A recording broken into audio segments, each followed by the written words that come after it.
और चिंता जी के जैसे एक दो गीत कर बाद विदाई देवबनी हमरे तो मैं उकर बाद में आधुनिक नागपुरी कर कलाकार आधुनिक नागपुरी कर गीत उके में सामो तनी आधुनिक तनी ठेठ ईसन कह के हमरे बनल रहा बिहान तक और बीच बीच में डांस वाला परफॉर्मेंस तो होते रही। तो एखन ईसन कह लो अपनी हमरे कि एक और गीत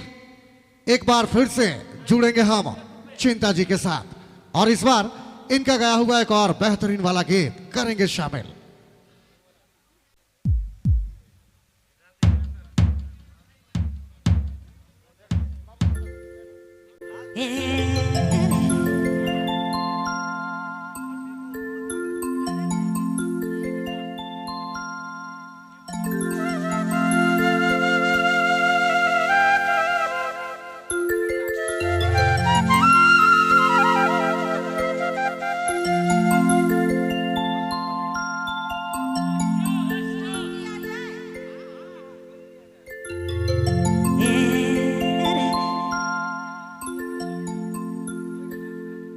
पिरती लगाए तले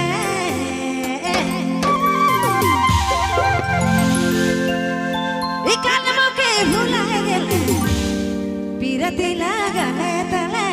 पिरती लगाए तले